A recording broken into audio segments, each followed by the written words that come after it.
I am Alisha Tamboi, member and representative of Competitive Exam Cell. I feel privileged to extend warm welcome to all present here. I request to all to stand up for National Anthem.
Please be seated.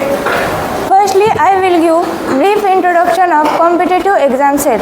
CEC is a student-driven club where like-minded students gather and brainstorm on a particular topic. It is a platform where there is no any position. Anyone can take initiative and become a lead. CEC conducted many activities like group discussion, debate, daily learning sessions, which helps an individual to develop qualities like leadership, teamwork, communication skills, and many more. Today, I am grateful that I got an opportunity to introduce our guest, Mr. Devendra Singh, who is working for due regard of Hindi and Indian languages in competitive examination across India since 2014. Telling about his education, he completed his Bachelor of Technology, Bachelor of Engineering in Information Technology from MBM Engineering College, Jodhpur. He completed his LLB from Delhi University and also he completed LLM from MJRP University, Jaipur. Telling about his achievements, he worked as a question paper setter for Gujarat Public Service Commission, that is GPSC. Sir is also mentor for UPSC and various PSC examination. He wrote many articles and various PSC examination. He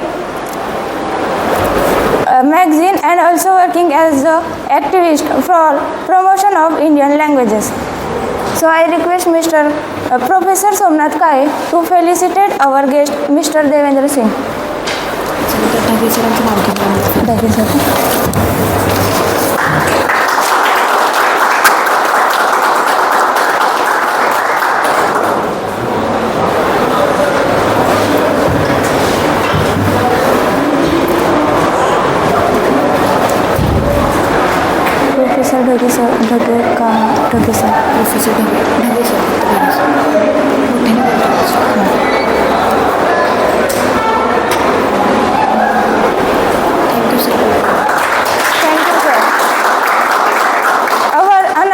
Is Srimati Shobhatai Paitankar, who was member of Madhya Pradesh Public Service Commission from 2006 to 2012.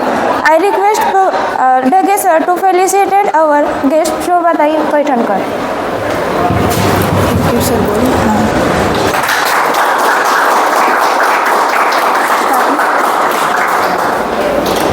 Thank you, sir. Now I request Mr. Devendra Singh to begin with the session. आदरणीय सागर sir, Somnath जी, शोभाताई, जिनकी छत्र छाया में हमारे प्रतियोगी परीक्षा प्रकल्प चल रहा है, और उपस्थित सभी छात्रों, मेरा नाम देवेंद्र है और आप ही की बिरादरी का हूँ। आईटी में मैंने इंजीनियरिंग की थी, बाद में छोड़ दी का मतलब पूरी करके छोड़ी है। बाद में लॉ और दूसरी फील्ड में चला गया था। तो थोड़ा सा हमारी फ्रीक्वेंसी सेम होगी तो बात करने में आसानी होगी। पहले तो आप लोग रिलैक्स हो जाइए, मुझे बहुत तनाव में दिख रहे हैं आप लोग। तनाव मुझे बिल्कुल अच्छा नहीं लगता। आराम से, ठीक है। आपका दोस्त हूँ, कुछ साल बड़ा हूँ, बस आपसे इतना ही है। इसलिए आप जो चाहें आराम से खुल के पूछ सकते हैं, कोई इसकी समस्या नहीं। बहुत छोटी और साधारण बातों से लेता हूँ मैं। आपके ये सेल में लिखा हुआ है IAS DRDO, ये आप में से कितने लोग ऐसे हैं जो फर्स्ट ईयर में हैं अभी? अच्छा, सेकंड, ज़्यादातर सेकंड के, थर्ड, फाइनल वाले जनरली लाइब्रेरी में या रूम पे दिखते हैं। चलिए, ये मैं इसलिए जानना चाह रहा था कि थोड़ा सा फैन तेज कर दीजिएगा, ये वाला। हाँ, ये मैं इसलिए जानना चाह रहा था कि अभी कितने लोगों का क्या मतलब चल रहा है प्रिपरेशन का। कितने लोग हैं जिन्होंने शुरू कर दी है किसी भी कॉम्पिटिटिव एग्ज़ाम के लिए? इसके लिए यूपीएससी के। अपना नाम और ब्रांच बताकर फिर आप ऐसा। My name is Sanika Ravindra Sarovar. I am from TY. अच्छा, ठीक है। और यूपीएससी की किस किसने शुरू कर दी? ओके। और महाराष्ट्र पीएससी की कोई है? अच्छा, स्पेसिफिकली महाराष्ट्र के लिए या यूपीएससी प्लस महाराष्ट्र दोनों? अच्छा, ठीक है। बाकी का किस चीज़ में इंटरेस्ट है, कुछ बताएंगे? और कौन सी की तैयारी कर रहे हैं? गेट के लिए। अच्छा, और जी जी CDS, अच्छा, सेना वाला आपका है। चलिए, बहुत अच्छी बात है। मैं अपनी बात पहले यहीं से शुरू करता हूँ कि चाहे कॉम्पिटिटिव एग्ज़ाम है, चाहे आपकी ज़िंदगी है, चाहे आप यहाँ ग्रेजुएशन कर रहे हैं, कुछ भी हो, सबसे पहले आपको ये क्लियर होना चाहिए कि मुझे करना क्या है। ठीक है। जो मेरा अनुभव है, ज़्यादातर स्टूडेंट्स उधार का मोटो लेके चल रहे हैं अपनी लाइफ में। पेरेंट्स ने ये बता दिया, 10वीं क्लास में भैया को देख लिया था ये इंजीनियर हैं तो मैं भी इंजीनियर बन जाता हूँ। मेरे साथ यही हुआ था, मेरे चाचा थे तो मैं बन गया। ठीक है। तो इस तरह के मोटिव्स को लेकर आप अपनी तैयारी आगे वो ना करें। आप पहले तसल्ली से एक बार विचार करें कि मुझे क्या करना है, क्यों करना है, क्या ये मेरा एप्टीट्यूड को सूट करता है, क्या मैं इसको एंजॉय कर पाऊँगा। क्योंकि देखो, अपने बहुत बड़ी जनसंख्या है देश में, 1 अरब से ज़्यादा, बहुत प्रतिभाशाली लोग हैं। सीटें हर जगह इतनी इतनी सी हैं। यूपीएससी में 100, 500, 1000, IAS की तो 100 ही सीटें। कोई भी आप एग्ज़ाम देंगे, जब तक उसमें अच्छी रैंक और वो नहीं होता, फिर ये इशू बन जाते हैं। मैं कईयों को जानता हूँ जिन्होंने नौकरी छोड़ दी क्योंकि उनका सिलेक्शन हुआ इंडियन पोस्टल सर्विस में। बोले यार डाकिया बना दिया, मैं तो जा रहा हूँ। फिर वो एजुकेशन में चले गए, कहीं और चले गए। तो इसलिए अच्छा परफॉर्म करने के लिए कोई चीज़ काम नहीं आती, सबसे पहले आपका विल, आपका डिटर्मिनेशन काम आता है। और वो कहाँ से आएगा? आपकी क्लैरिटी। आप क्या वास्तव में करना चाहते हो, क्या क्यों करनी है यूपीएससी, ये बताओ। नहीं करनी, छोड़ो, मैं क्लर्क बन के खुश हूँ। आपने देखा होगा आपके कॉलेज में कई क्लर्क होंगे जो आपके प्रोफेसर से ज़्यादा खुश हैं। ठीक है।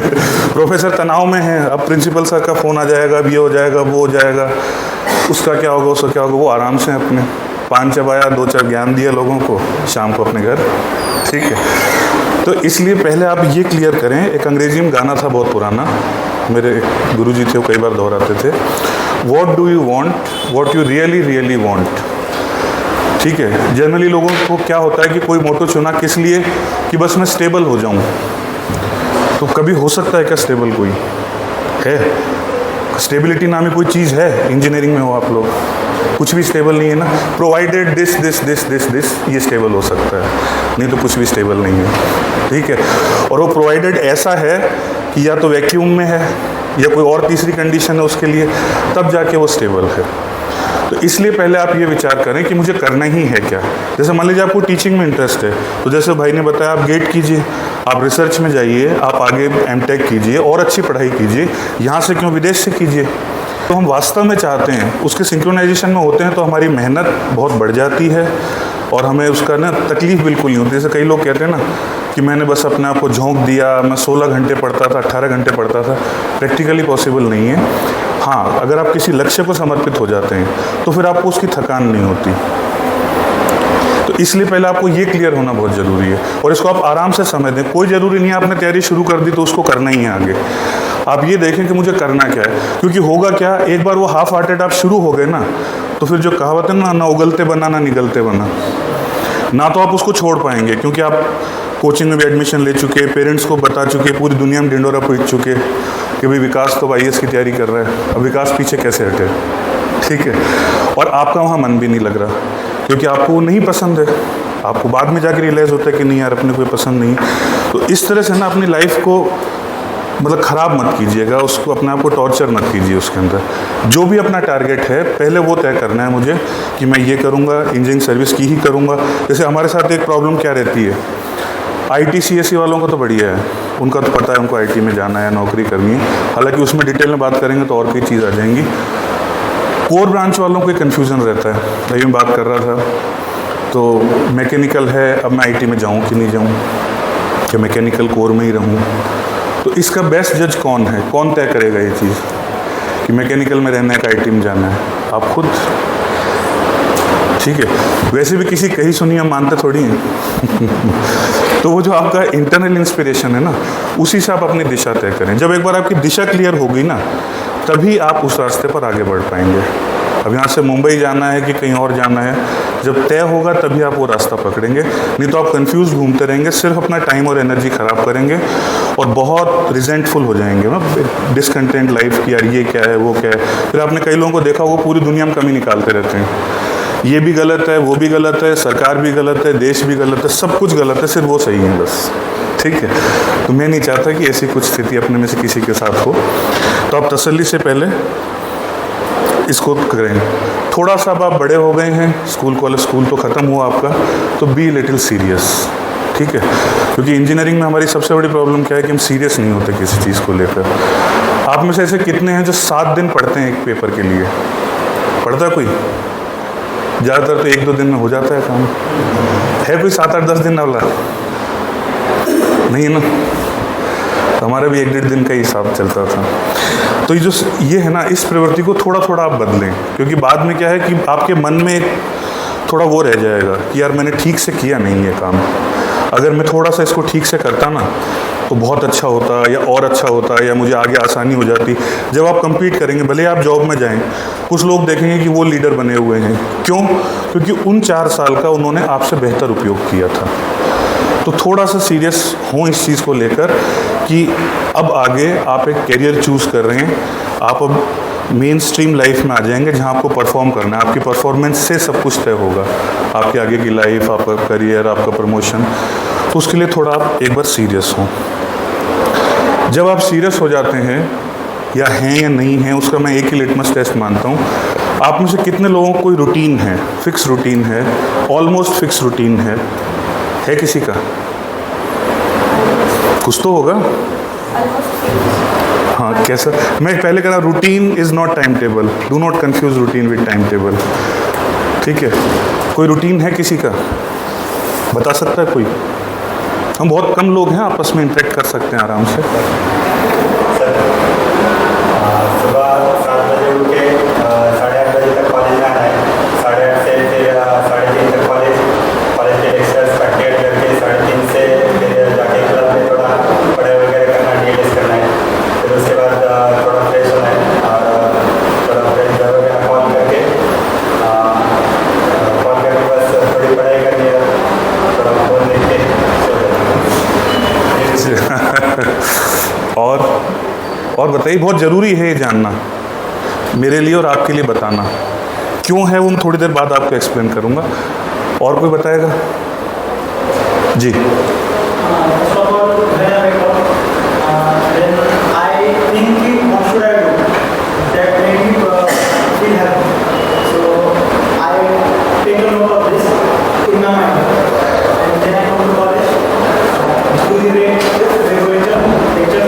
बंद कर दो।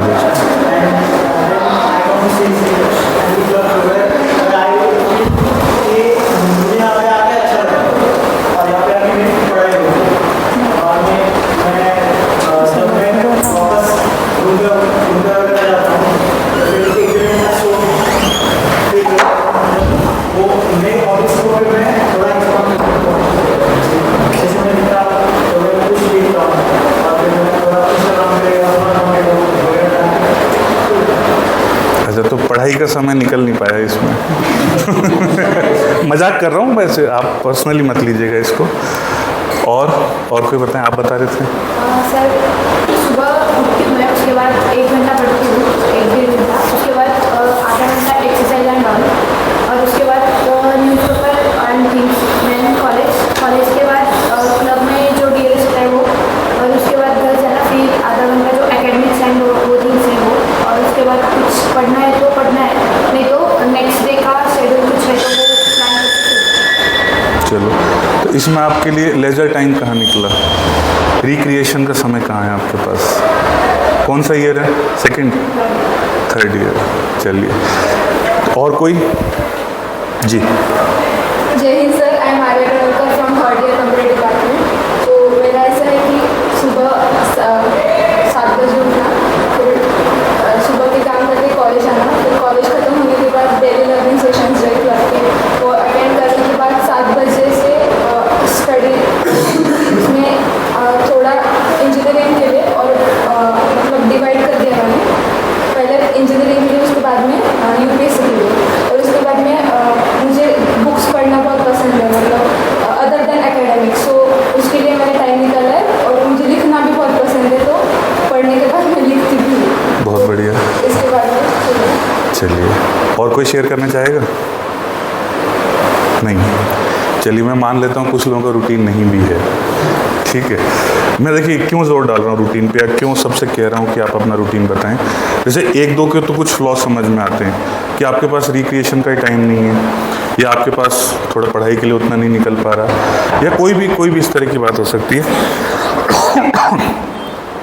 रूटीन आपके बारे में क्या बताता है? जैसे मैं एक छोटी सी बात बताता हूँ, हर आदमी के रूटीन में है कि वो सुबह उठता है और वो 2 टाइम भोजन करता है। इतना तो तय है ना सबके रूटीन में, क्योंकि हमें एग्जिस्ट करने के लिए ज़रूरी है कि हम एक समय पे उठें, अपने आप ही उठ जाएंगे थोड़ी देर में। ज़्यादा सोते रहे तो कई तरह की बीमारियाँ होती हैं वो। और हम 2 समय भोजन ज़रूर करते हैं अपने आप को, इस शरीर को जीवित रखने के लिए, ताकि हम आगे काम कर सकें। तो ये फंडामेंटल पार्ट ऑफ रूटीन होगा कि हमें खाना ही है, ठीक है। इस पे हमारी लाइफ डेडिकेट हो रही है पूरी आगे। ऐसे ही ये दर्शाएगा कि ऐसी कौन सी चीज़ें हैं जिसको आप अपने लाइफ के लिए बहुत ज़रूरी मानते हैं, वो फिर आपके रूटीन का भाग होगी। रूटीन जो आपको लगभग रोज़ करना ही करना है। कॉलेज आना ही है, that's a part of your routine. इतनी देर मुझे पढ़ना ही है, that's a part of my routine. एक वो लाइफ है कि मुझे खुद नहीं पता 2 घंटे बाद मेरे साथ क्या हो जाए, ठीक है। ऐसे बहुत भाई बंद हैं अपने, वो नहीं होना चाहिए। जो मैं आपको कह रहा हूँ, बी ए लिटिल सीरियस, क्योंकि जब तक आप, जो पहली चीज़ मैंने बताई, जब तक आपका मोटिव क्लियर नहीं होगा, आपका रूटीन शेप लेगा ही नहीं। जैसे इन्होंने कहा कि थोड़ा बहुत देर वो कॉम्पिटिटिव एग्जाम के लिए पढ़ती हैं, तो एटलीस्ट उन्होंने आइडेंटिफाई तो कर रखा है कि मुझे कॉम्पिटिटिव एग्जाम के लिए GS पढ़नी है, या कोई सब्जेक्ट पढ़ना है, या कोई दूसरी बुक पढ़नी है, उसके लिए इन्होंने आइडेंटिफाई किया, तो इनके रूटीन का वो एक पार्ट बन गया, ठीक है। इसलिए आप लोग इस चीज़ को सोचिएगा। ये बातें मैं कॉम्पिटिटिव एग्जाम वाली तैयारी से पहले क्यों लेके आ रहा हूँ? जनरली यही वो गलतियाँ हैं जो आपकी तैयारी को पूरा भट्टा बिठा देते हैं, जिसको कहते हैं बिल्कुल ख़त्म कर देती हैं, या ये अलग अलग फॉर्म में अपने आप को मैनिफेस्ट करती हैं। कि जैसे आप चले गए, कोचिंग में भी चले गए, ये भी हो गया, एडमिशन भी हो गया, दिल्ली में भी पहुंच गए, या पूना में कोई अच्छी कोचिंग में चले गए, व्हाट आफ्टर दैट? वहाँ भी यही बात आएगी कि क्या आपने कोई टारगेट सेट कर रखा है, क्या आपका कोई रूटीन है, क्या आपका कोई फिक्स मोटिव है? नहीं है तो फिर वही ज़िंदगी, सुबह होती है, शाम होती है, बस यूँ ही ज़िंदगी तमाम होती है। काफ़ी शेयर था ना एक पुराना। तो फिर वो उसी तरह से लोगों की लाइफ खींचती जाती है। फिर लास्ट में कहते हैं, अरे यार ये तो है ही बेकार, मैं तो कुछ और करूँगा, मैं तो कुछ और करूँगा। तो जो सबसे क्वालिटी वाला टाइम ना लाइफ का, आप इस चीज़ को थोड़ा गंभीरता से लीजिएगा, ये आपका सबसे प्रोडक्टिव, सबसे ऊर्जा भरा, जिसमें आप पे बाकी चीज़ें हावी नहीं हैं, वो वाला टाइम है। इसको अगर आप सही जगह इस एनर्जी को चैनलाइज कर लेंगे तो आप बहुत आगे जा सकते हैं, और इसको अगर आप यूँ ही इधर उधर करके ख़राब करते हैं तो उसका कोई ज़्यादा अर्थ नहीं है। फिर मैं कह रहा हूँ अपने रूटीन में आप वो चीज़ लाइएगा। इसका मतलब टाइम टेबल नहीं बनाना है कि मैं इतने बजे उठूँगा, इतने, आप 9 बजे उठो, कोई प्रॉब्लम नहीं है। आप रात को नहीं सोते तो भी चल जाएगा, कोई बात नहीं, पर एटलीस्ट फिक्स तो है कि रात को 12 से 1 तक मैं ये करता हूँ, 1 से 2 तक गाने सुनता हूँ, 2 बजे मैं सो जाता हूँ, ठीक है। तो वो कुछ चीज़ें आपकी फिक्स होनी चाहिए कि भाई एटलीस्ट इसमें कोई उपदेश नहीं कि आपको यही करना चाहिए, यही नहीं करना चाहिए। वो दिन भर यूट्यूब गूगल पता नहीं क्या क्या आता है। आप ये देखिए, आपने जो टारगेट सेट किया है उसकी 3-4 चीज़ें उसमें आ रही हैं कि नहीं आ रही, नहीं आ रही तो कैसे अकोमोडेट करना है। ये आपके पास रूटीन का जो अर्थ था मेरा कहने का, वो इतना ही था। तीसरी जो सबसे इम्पोर्टेंट चीज़ आती है वो आती है आपके कम्युनिकेशन की। Communication skill. जनरली इसका जो अर्थ आता है वो ये आता है कि कैंपस इंटरव्यू में कैसे जवाब देना है, या क्लास में मैं खड़ा हूँ तो मुझे कैसे बोलना है, इसको कम्युनिकेशन स्किल बोलते हैं। पर ऐसा नहीं है, कि बहुत गलत धारणा है। क्या होता है कम्युनिकेशन का अर्थ, कोई बता सकता है?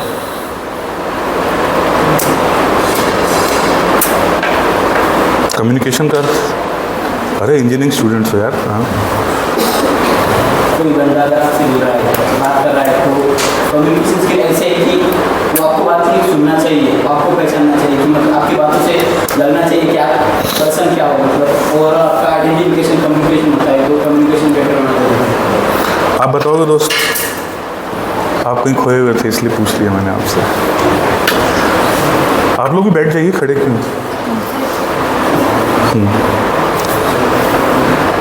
जी, कॉन्फिडेंस बिल्ड होता है और वोकैबुलरी। नहीं, मैं पूछ रहा कम्युनिकेशन का अर्थ क्या है? What is communication? ठीक है, और ठीक है, और Deliver your thoughts in such a way that person in front of you can understand. काफ़ी करीब हैं, और दो लोगों के बीच में conversation.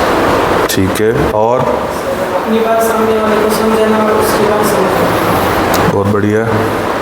चलिए, देखिए कम्युनिकेशन का जो अर्थ है वो आप कह रहे हैं वैसा सही है, पर मैं इससे एक नई चीज़ शुरू कर रहा हूँ। कम्युनिकेशन का मतलब है टू मेक कॉमन।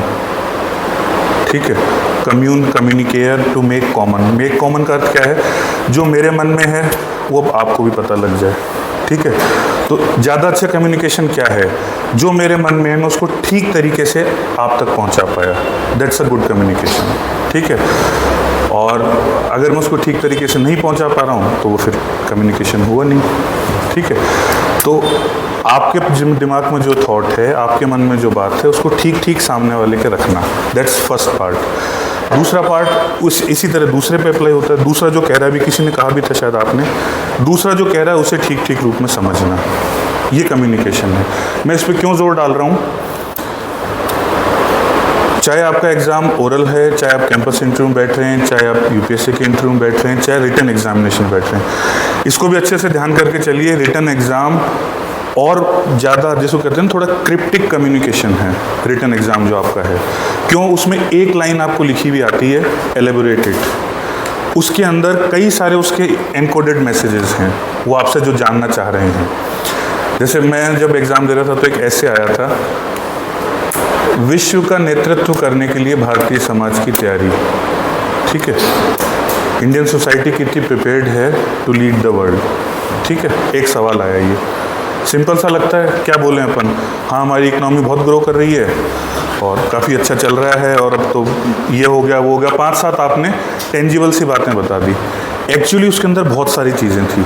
आपका सोसाइटल क्या है, आपका हिस्टोरिकल क्या है, आपके यहाँ जो वल्नरेबल ग्रुप्स हैं उनकी क्या स्थिति है, समाज की आधी आबादी का क्या हाल है, ये सब चीज़ें अगर आप समझ गए कि भाई उसने मुझसे ये भी जानना चाहा है, वो आपके फिर सबसे अच्छे नंबर आते हैं। तो कम्युनिकेशन का सबसे बड़ा पार्ट ये है कि आप अपने थॉट को बेटर एक्सप्रेस कर पाएँ और सामने वाले के थॉट को समझ पाएँ।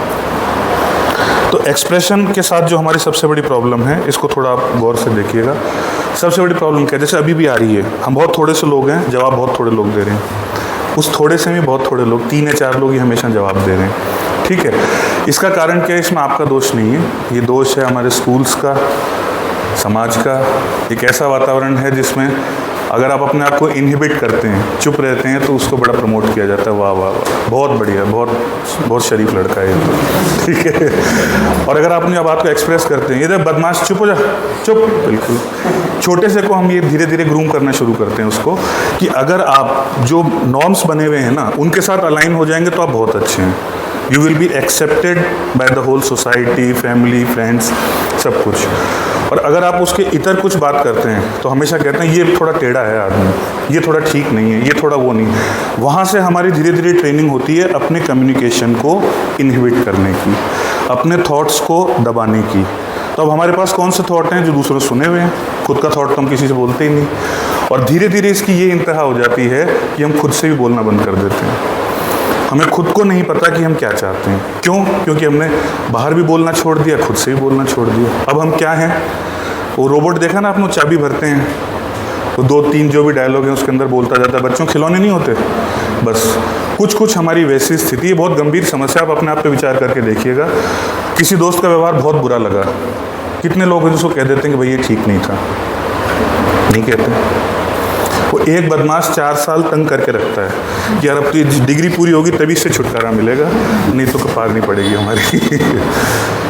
तो ये, और इसका पता है सबसे ख़राब असर क्या है? आप कभी आजमा के देखिएगा इस चीज़ को। जिस दिन आपको खुला एक्सप्रेशन करने का मौका मिल गया, उस दिन या तो आप हाइपर हो जाओगे, आप पता नहीं क्या क्या बोलते जाओगे, क्योंकि वो रिप्रेस्ड जो है ना आपका एकदम से वो लावा छूटता है। या आप बहुत ज़्यादा असहज हो जाओगे कि यार मैंने कुछ गलत तो नहीं बोल दिया, वो क्या सोचेगा, वो क्या सोचेगा, वो क्या सोचेगा। तो सब अच्छा सोचें। इसका एकमात्र सटीक तरीका क्या है? मैं कुछ भी ना बोलूँ या वही बोलूँ जो सब कहते हैं। अच्छा, कैसे तैयारी करनी है? बस खूब पढ़ना है, बस हो गई तैयारी, हो गई, बस खूब पढ़ना है। क्या पढ़ना है? रामचरितमानस पढ़नी है? क्या पढ़ना है? खूब पढ़ने के लिए तो बहुत सारा मटेरियल है भाई, ज़िंदगी पूरी हो जाएगी तुम्हारी। तो इसलिए जो ये इनहिबिशन है ना आपकी लाइफ में, इसको थोड़ा सा आप इससे पार पाने की कोशिश कीजिए।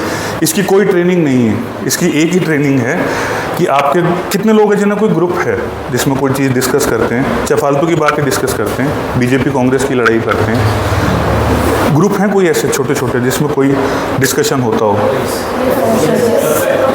सबका है? चलो फिर तो ठीक है। उसमें कितने लोग हैं जो खुल के राय देते हैं?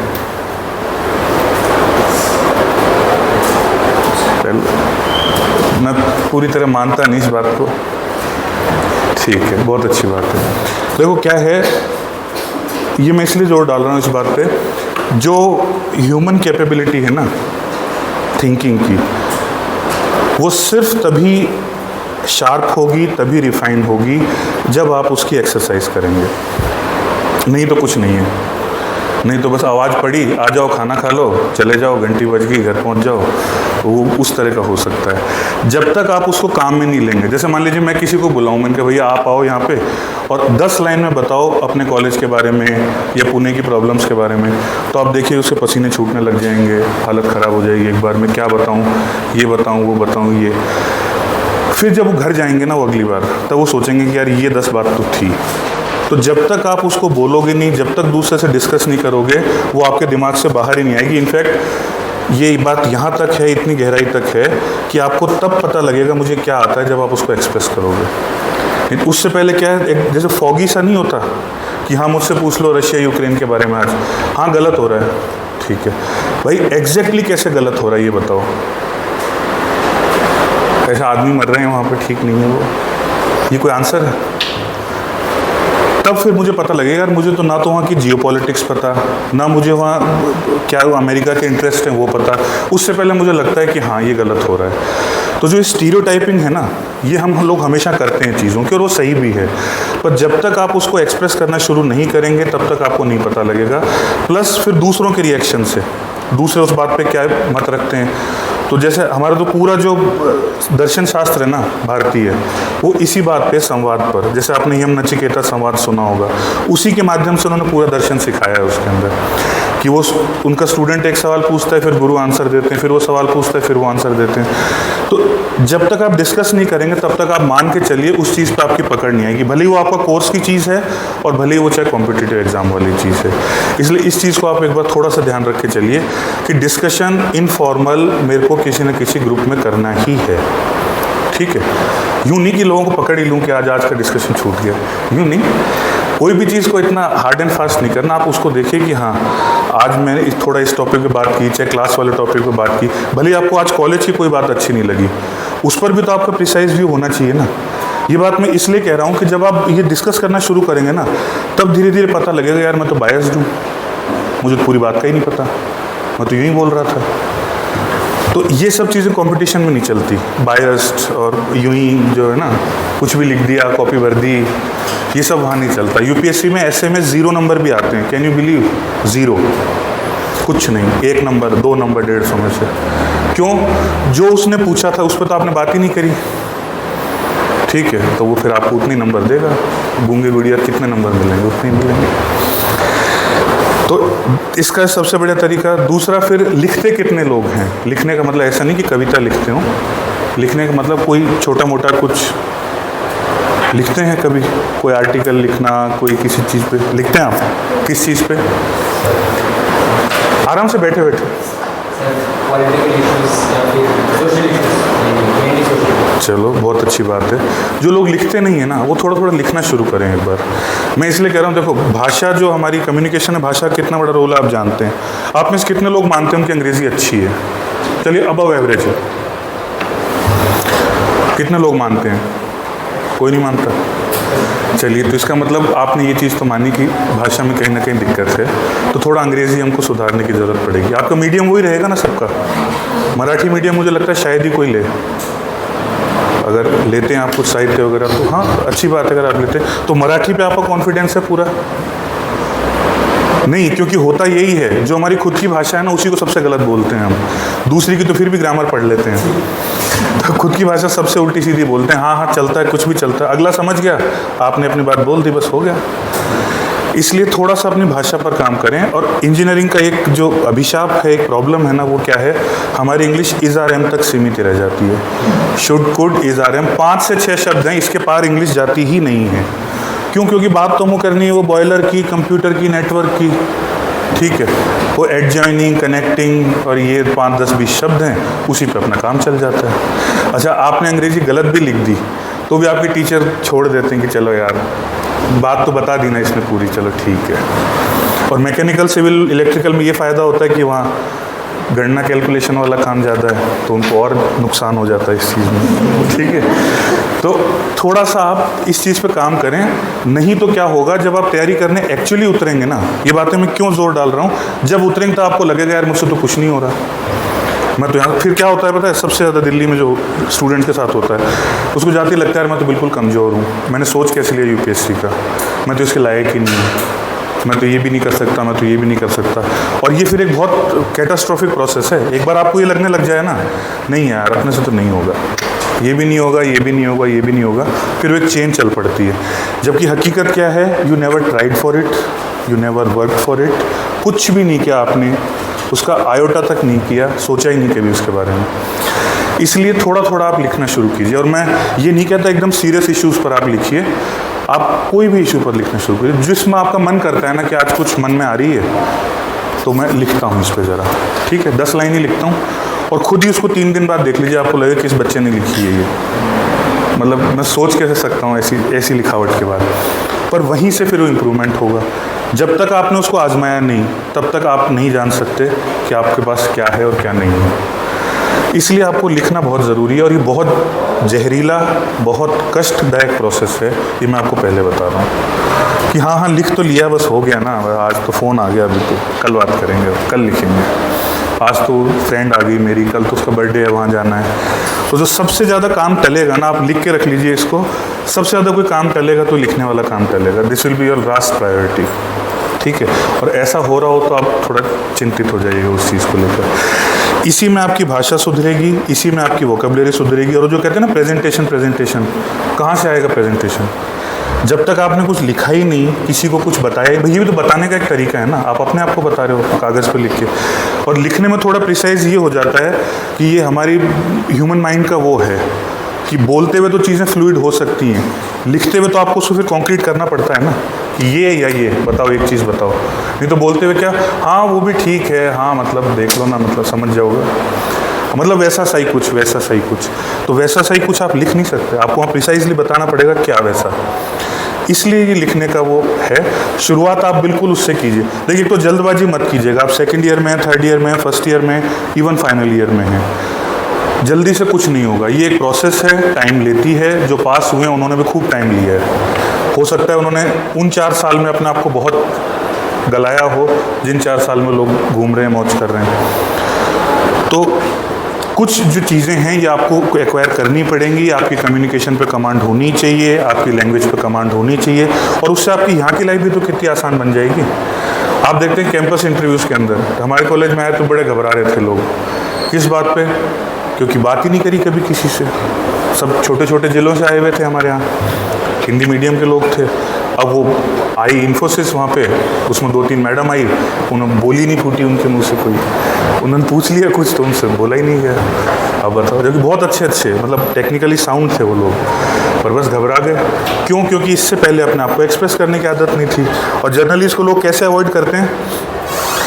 मैं कहूँ कि चलो हम मॉक इंटरव्यू करते हैं, एक अपना क्लब बनाया अपने स्टूडेंट्स ने कि हम एक मॉक इंटरव्यू करते हैं, पर हम उसको अवॉइड करेंगे नहीं। उस दिन मैं कर दूंगा धमाका, जिस दिन वो आएंगे ना, उस दिन मैं ऐसा दिखा दूंगा कि मेरे जैसे बोलने वाले कोई नहीं। अरे भाई कैसे होगा आप बताओ?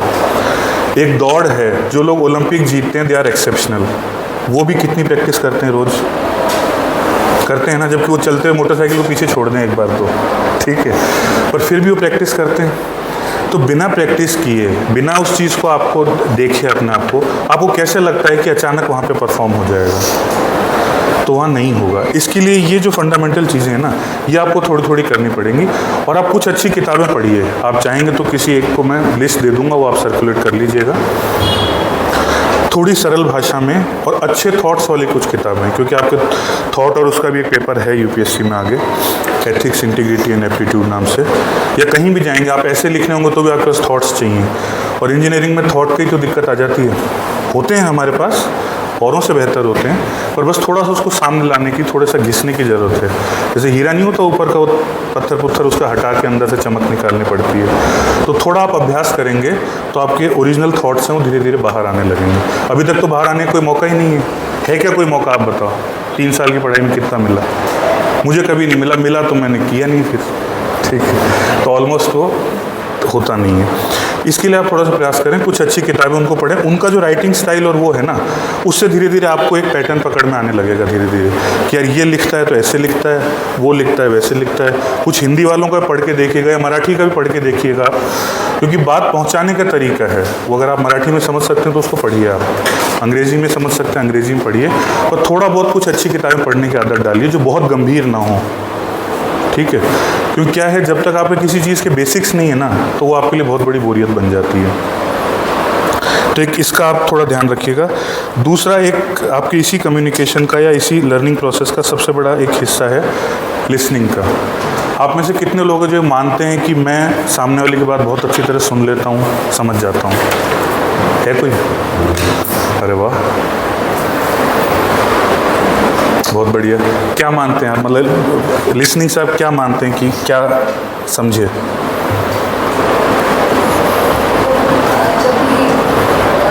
बैठ के आराम से, कोई दिक्कत नहीं।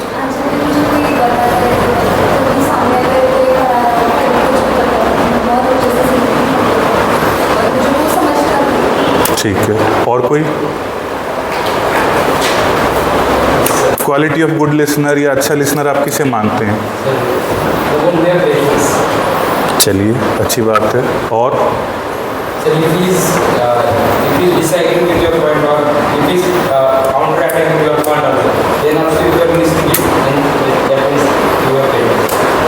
चलो, और कोई?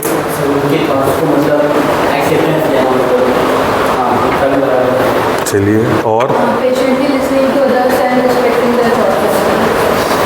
चलिए, लिटिल बिट फॉर्मूला। और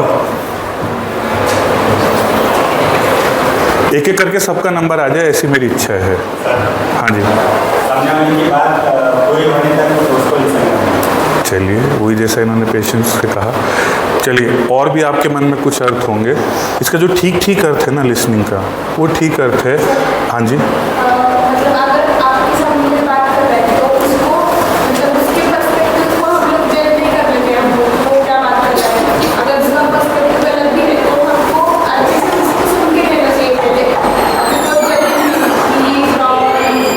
चलिए, और कोई जिसने अब तक कुछ नहीं कहा वो तो कुछ कहो। दोस्त, तुम नज़र नहीं झुका रहे हो नीचे।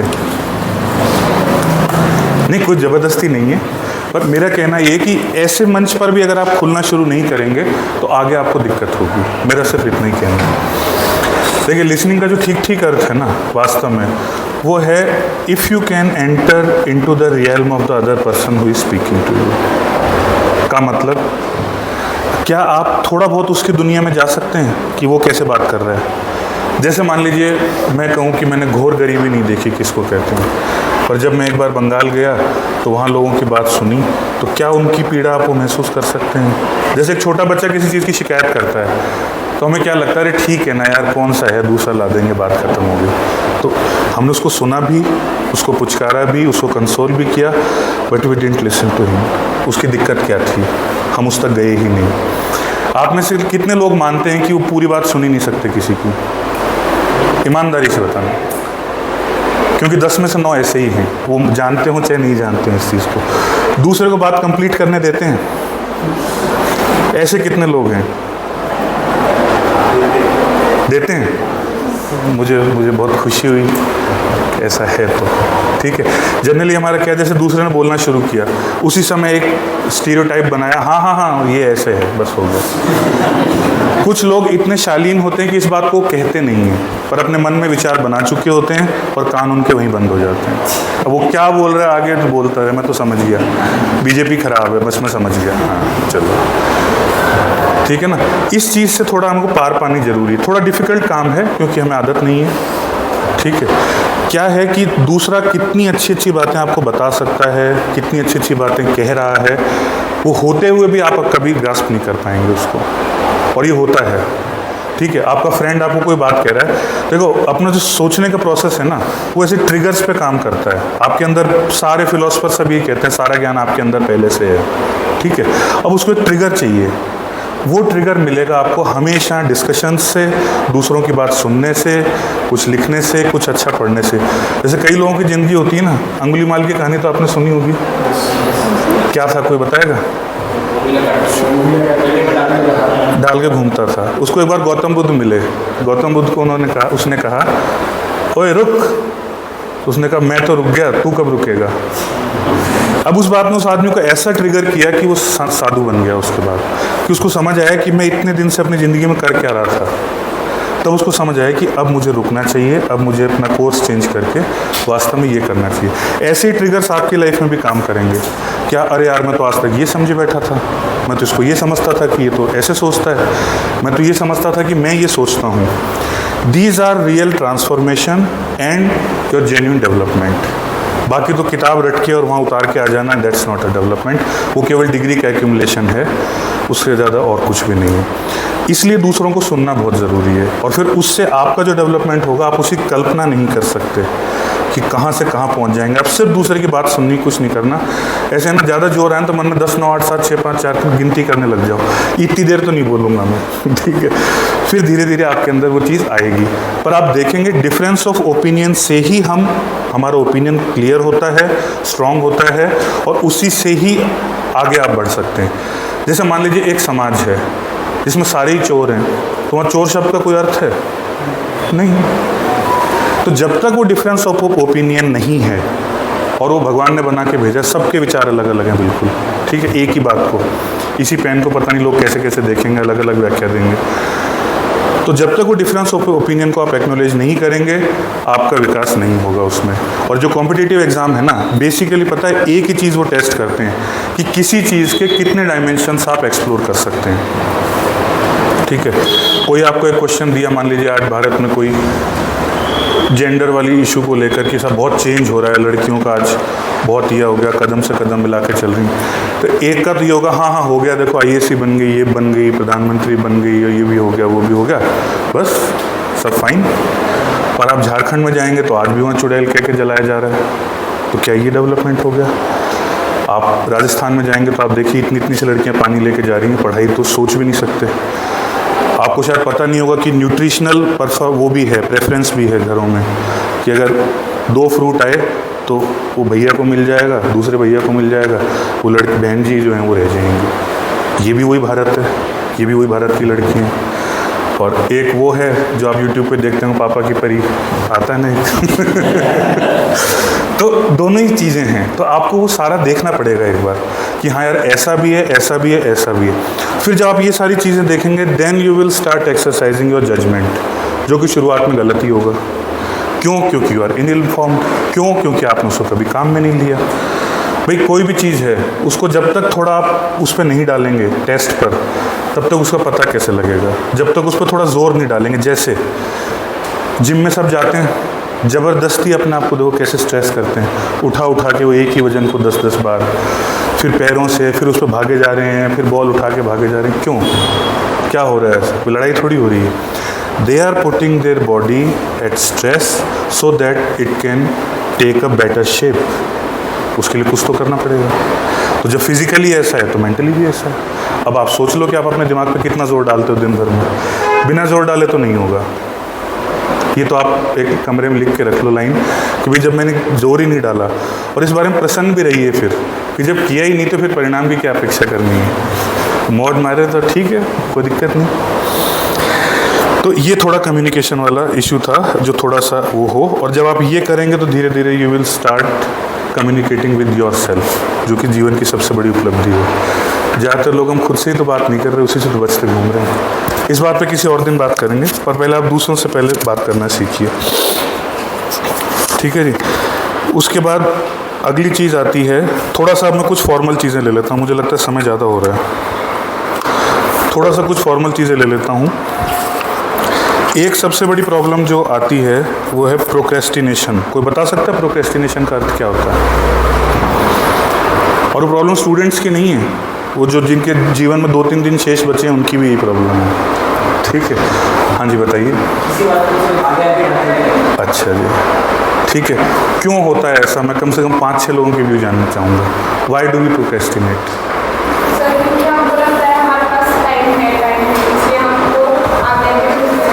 चलिए, और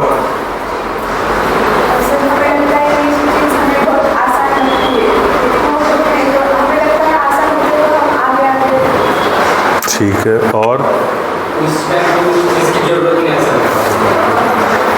ओके,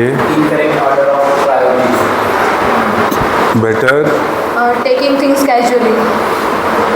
ठीक है, कोई एग्जांपल दो ना प्रोक्रेस्टिनेशन का। कैसे प्रोक्रेस्टिनेट करते हो आप? जैसे क्या चीज़ स्किप करते हो? असाइनमेंट जब हमें देनी पड़ती है तो हम असाइनमेंट सबमिशन के इनकी जो डेट होती है उस पर। चलो, असाइनमेंट इसका एक बहुत अच्छा एग्जांपल है प्रोक्रेस्टिनेशन का, ठीक है। और वो एक मतलब ना सही मायने में उसका एग्जांपल असाइनमेंट ही है, ठीक है। अब कोई बताएगा हम असाइनमेंट को क्यों प्रोक्रेस्टिनेट, क्यों टालते रहते हैं? जिन्होंने नहीं बोला है उन लोगों से मैं कहना चाहूँगा, आप भी कुछ बताएं। हाँ जी, चलो आपने कहा कैजुअली, हाँ जी सबने करते इसलिए चलिए, और नहीं उसकी वेटेज ज़्यादा होती तो भी यही होता। और हमको लगता है हम मतलब इतना टाइम ले और इतना स्ट्रगल लेके उस कैप से फाइंड करें खुद के दूसरा लिखेगा तो उसका कॉपी करके हम। वाह, ये तो सॉल्यूशन है। और चलिए, और मैं कोशिश कर रहा हूँ आप सही थॉट पर आ जाएं। जी जी, सुन नहीं पाया मैं। अच्छा, यूज़फुल नहीं है, अच्छा। लैक ऑफ हाँ,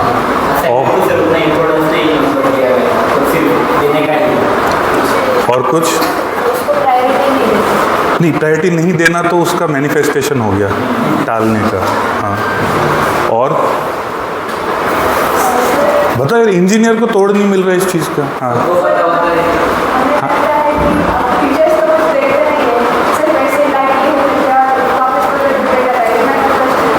अच्छा, हाँ जी। पीछे वाले दोस्त मुस्कुरा रहे हैं, बता नहीं रहे। बताओ बताओ, आप कितनी बार बोले हो कॉलेज में क्लास में खड़े होके? नहीं, बैठ के आराम से बताओ। हाँ, बोले हो, चलो फिर ठीक है। हाँ जी, आप बताएंगे कुछ, क्यों टालते हैं आप चीज़ों को? टालते तो हैं, आपका चेहरा बता रहा है।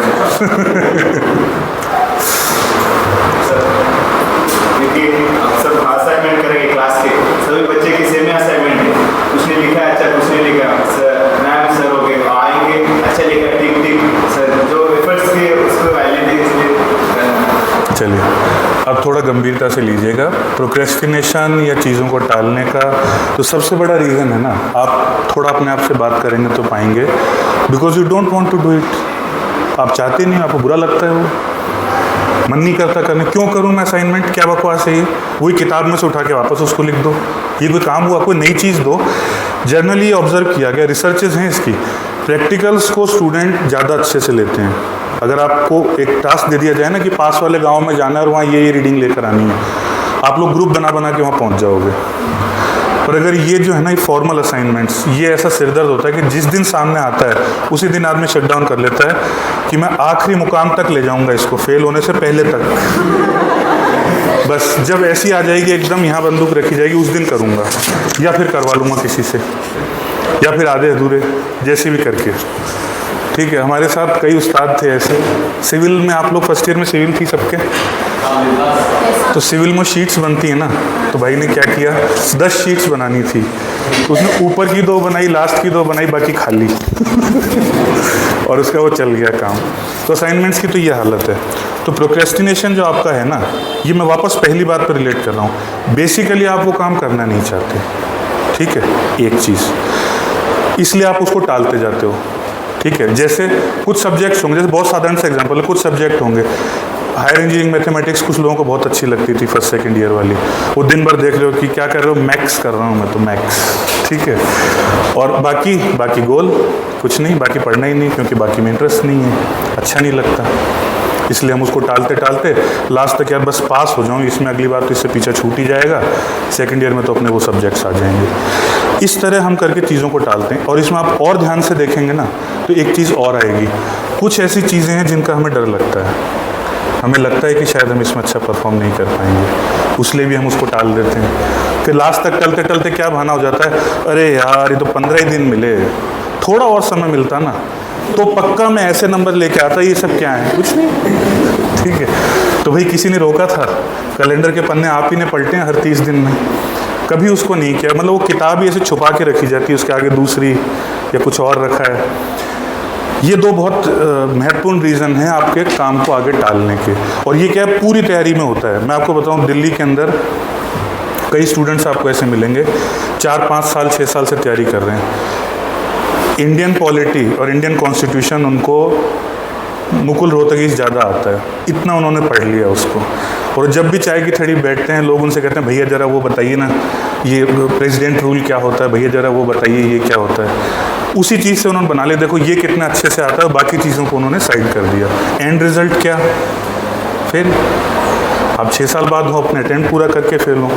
और जो लोग एक मीडियोकर तैयारी सब सब्जेक्ट्स ही कर रहे थे, वो लोग पास हो जाते हैं, क्योंकि वहाँ तो आपसे ये पूछा गया ना कि भाई क्राइटेरिया 1 2 3 4 5 6 7 ये 7 क्राइटेरिया फिल करेंगे तो आप पास हो जाएंगे। आप एक क्राइटेरिया पे आपने एक्सेल कर लिया, बाकी से आप बच के भाग गए, तो वो फिर आपके काम नहीं करेगा। और ये कंपटीशन तो सिर्फ देखो एक ज़रिया है ये चीज़ें सीखने समझने का, यही चीज़ें हम अपनी लाइफ में भी तो करते हैं। अब आप ग्रेजुएशन कर रहे हो, उसमें तो कंपटीशन नहीं है, वो तो नहीं है, उसमें तो पासिंग मार्क्स लाने हैं आपको, उसमें भी तो आप टाल रहे हो ना कामों को, उसमें भी तो आप सब्जेक्ट्स को छोड़ रहे हो। यही चीज़ फिर वहाँ रिपीट करेगी, इसलिए हो सके तो इस पर धीरे धीरे पार पानी शुरू करो। जनरली ये होता है कि जिस सब्जेक्ट में हमारा इंटरेस्ट नहीं होता ना, किसी भी कारण से, चाहे पुराना बैकग्राउंड कमज़ोर है चाहे वो है, हम उसको टालने लगते हैं कि यार इसमें कम नंबर आएंगे तो मैं अपने आप को क्या मुँह दिखाऊँगा कि विकास को ये भी नहीं आता, सिर्फ 40 नंबर। आपके यहाँ पासिंग मार्क्स कितने हैं वैसे? 40? चलो, आते बहुत मुश्किल से है ना पुणे में नंबर, सारे कॉलेज में। खैर चलिए, तो एक इस चीज़ का आप ध्यान रखिएगा। अब मोटा मोटा कंपटीशन की बात पे आता हूँ। इन्हीं सब बातों को थोड़ा मैं कंसाइज करते लूँगा। सबसे पहले तो बेसिक स्टडी बहुत ज़रूरी है। बेसिक स्टडी का अर्थ ये है, जैसे हम इंजीनियरिंग पढ़ रहे हैं, अब हिस्ट्री विस्ट्री छोड़े हमें बहुत समय हो गया। कितने लोग हैं जिनको कोई मिडाइवल एंशिएंट हिस्ट्री पता है, इंडियन फ्रीडम स्ट्रगल पता है, वैदिक और लेटर वैदिक पीरियड के बारे में कुछ पता है, हड़प्पा कहाँ है, मोहनजोदड़ो कहाँ है, कुछ नहीं पता? याद है किसी को? चलिए, जिन्हें नहीं है 6 से आप एनसीईआरटी उठाइए। बार बार सब कहेंगे एनसीईआरटी उठाना, अब एक नई डिबेट और शुरू की, एनसीईआरटी क्यों उठाना, क्या करना, ये नहीं। 6 to 12 की आपको एनसीईआरटी पढ़नी है। साइंस की 11 12 की नहीं पढ़नी, नहीं तो दोबारा पास करना पड़ जाएगा इंजीनियरिंग, ठीक है, वो आप पढ़ चुके हैं। 6 to 10th वाली आप पढ़िए और उसको 3 बार पढ़ना है अपने को। कैसे भी करके, बस इन्फ्लुएंस में नहीं आना। कोई कोचिंग में भी है क्या आप में से? कोई कोचिंग ज्वाइन कर रखी है किसी ने? नहीं, टाइम ही नहीं मिल पा रहा होगा यहाँ तो। नहीं, वास्तव में जो थोड़ा अगर कॉलेज का स्ट्रिक्टनेस है तो टाइम नहीं मिलता। चलिए, तो 6 to 10th वाली NCERT से आप शुरू कीजिए। और उसमें पढ़ना क्या है? फर्स्ट रीडिंग में आपको सिर्फ ये देखना है कि साउथ अमेरिका नाम का कोई कॉन्टिनेंट है। मुझे तो आज तक पता नहीं था, अब पता लगा है। ठीक है, सिंगापुर नाम का कोई देश है, तो किस तरफ पड़ता है वो? समुद्र में है कि रशिया के ऊपर है कि नीचे है, कहाँ है? एटलस और आपके बेसिक 6-7 क्लास की किताबें, 6 to 8 की बहुत बेसिक किताबें हैं। एटलस और 6 to 8 की किताबें जब आप देखेंगे तब आपका वो फंडामेंटल तैयार होगा आगे बढ़ने के लिए। ज़्यादातर लोग गलती क्या करते हैं जल्दी के अंदर कि मैं तो बस आज फॉर्म भरूं और परसों IAS बन जाऊं। ऐसा होता नहीं है, किसी के साथ नहीं हो सकता। तो आप पहले उसको पढ़िए, नहीं तो क्या नुकसान होगा उसका? आगे जो बुक्स दी जाएंगी आपको, जो स्टैंडर्ड बुक्स प्रेस्क्राइब की जाएंगी, आप उसको समझ नहीं पाएंगे। और प्रीलिम्स एग्ज़ाम ही अब इतना कंसेप्ट बेस्ड हो चुका ना कि जब तक आप कंसेप्चुअल क्लैरिटी नहीं है, भले आपको डेटा कुछ याद नहीं है, कॉन्सेप्चुअल क्लैरिटी नहीं है, तो आप विश्वास मानिए कुछ नहीं होगा। 20% नंबर आएंगे बहुत सरलता से, क्योंकि नेगेटिव मार्किंग भी तो है साथ में। तो पहले आप 6 to 10 तक की अपनी NCERT को कंप्लीट कीजिए 3 बार में। 3 बार का मतलब ये, फर्स्ट तो रीडिंग कैजुअल एकदम, अच्छा ऐसा कुछ है, ऐसा कुछ है, यूँ करते करते आपने चैप्टर्स पूरे कर लिए। नेक्स्ट रीडिंग में आप थोड़ा थोड़ा चीज़ें, क्योंकि आपको पिछली याद हो गई होंगी थोड़ी थोड़ी, तो आप थोड़ा बहुत रिलेट कर पाएंगे कि एटलीस्ट श्रीलंका अमेरिका में नहीं है, इतना आपको पता लग जाएगा। ठीक है, थर्ड रीडिंग में आप उसके छोटे मोटे नोट्स बना सकते हैं। फर्स्ट रीडिंग में जनरली लोग गलती क्या करते हैं, पहली रीडिंग में नोट्स बनाते हैं तो ऑलमोस्ट वो किताब ही उतार देते हैं अपने, और फिर बोर हो जाते हैं बहुत जल्दी 2-3 किताब पढ़ने के बाद। तो आप ऐसा मत कीजिए, उसकी बेसिक जो चीज़ें हैं एक बार पहले उनको पढ़ लीजिए। हम भले इंजीनियर हैं, साइंस की बहुत सारी चीज़ें ऐसी हैं जो नहीं आती हमें। ठीक है, डायोड का आप बहुत आगे का बता सकते हैं, पर बेसिक इलेक्ट्रॉन का जो फ्लो है ना, वहाँ कहीं ना कहीं मार खा जाएंगे। तो इसलिए साइंस को भी देख लीजिएगा, कोई नुकसान नहीं है उसमें, और ख़ासकर बायोलॉजी को, क्योंकि वो आगे क्या एनवायरनमेंट और कई चीज़ों से रिलेट होती है। तो बायोलॉजी को थोड़ा ध्यान से पढ़िएगा। साइंस एंड टेक्नोलॉजी का जो पोर्शन आता है उसमें ये चीज़ें बहुत काम आती हैं। तो पहले आप 6 महीने दीजिए, हो सके तो साल दीजिए NCERT को ही। ठीक है, क्योंकि अभी आपके पास वैसे भी ज़्यादा समय होता नहीं है इस समय, तो आप धीरे धीरे उसको पढ़िए, कोई जल्दी नहीं है। धीरे धीरे उसको पढ़ के एक एटलस को अपना साथी बना लीजिए कि हाँ मैं एटलस से एटलीस्ट ध्यान रखूँगा चीज़ें कैसी क्या हैं। क्योंकि क्या है, पहले जब आप ये ज्योग्राफी और हिस्ट्री पढ़िए पहले, ये 2 चीज़ों से बाकी सब चीज़ें तय होती हैं कि किसी ने किसी जगह हमला किया तो क्यों किया, क्यों भारत में आते थे, गंगा का मैदान था, इतना फर्टाइल था, इतनी अच्छा क्लाइमेट था, और वो रहते थे वहाँ पे जहाँ पीने को पानी नहीं, खाने को पत्ता नहीं एक भी, इसलिए वो लोग अट्रैक्ट हुए ऐसी जगहों पर। क्यों अंग्रेज़ आए यहाँ पर, क्यों ओवर क्राउडेड हो गया इंग्लैंड, कहाँ जाएँ लोग, जनसंख्या तो बढ़ती जा रही है, वो टापू हैं छोटे छोटे, कहाँ जाएँ, तो दूसरी ज़मीन की खोज में चले गए वो लोग। हम कहीं नहीं गए कि हमारे तो खूब बड़ी, इतनी बड़ी धरती है और इतनी उपजाऊ थी, हमें कहीं जाने की ज़रूरत ही नहीं है, तो हमने बहुत बड़ा बड़ा दर्शन लिख दिए उस टाइम। ठीक है, वो लोग लिख नहीं पाए, वो लोग तो आँख के बदले आँख लिखे जा रहे थे, और हम कहाँ परम तत्व को प्राप्त कर चुके थे तब तक। तो इसलिए पहले आप बेसिक स्टडी को थोड़ा तरीके से। दूसरा जो आपका कम्युनिकेशन वाला मैंने बताया था, आप अपने ग्रुप्स बनाइए। तैयारी रिवर्स ऑर्डर में है हमेशा, इंटरव्यू, मेंस और प्रीलिम्स। कोई भी आपको कहता है ना पहले प्रीलिम्स की तैयारी, उस व्यक्ति की बात दोबारा नहीं सुननी अपने को, क्योंकि जो पैटर्न है वो बेसिकली ये है कि आपको पूरा अच्छे से फंडामेंटल्स पूरी चीज़ का पता है, उसी का एक पॉजिटिव बना के वो क्वेश्चन देंगे आपको। बहुत रट के उसमें काम नहीं चलेगा। 50% नॉलेज, 50% आपकी रीजनिंग। ठीक है, जैसे मान लीजिए आपने गवर्नर पढ़ा कि फंक्शंस गवर्नर के क्या हैं, कोई नई सरकार आएगी उसको इनवाइट करे। जैसे महाराष्ट्र में तो आपके बहुत कुछ हुआ था गवर्नर को लेकर, ठीक है गवर्नर का ही रोल बहुत काम का हो गया यहाँ तो, ठीक है। तो उसमें आपको पता होना चाहिए कि भाई गवर्नर क्या तो कर सकता है, क्या नहीं कर सकता, कॉन्स्टिट्यूशन में गवर्नर का पद ही क्यों है, इस चीज़ के लिए, तो फिर आपको उसको आगे पढ़ने में सुविधा होगी। और अगर आप सिर्फ ऐसे याद करेंगे नई सरकार को बनाना, सरकार का अध्यक्ष होना, ये वो फलाना दिखाना, तो आप UPSC का एग्ज़ाम नहीं हो पाएगा। इसलिए आप थोड़ा तसल्ली से उन चीज़ों को पढ़ेंगे ना, और वो आपके बेस बनेगा 11th-12th की। 11th-12th की खासकर पॉलिटिकल साइंस वाली, पब्लिक एड वाली, हिस्ट्री वाली। ठीक है, इकोनॉमिक्स कोई खास नहीं है, 11th-12th की इकोनॉमिक्स से बहुत जोर देने की जरूरत नहीं, 11th वाली पढ़ लीजिए बस। ठीक है।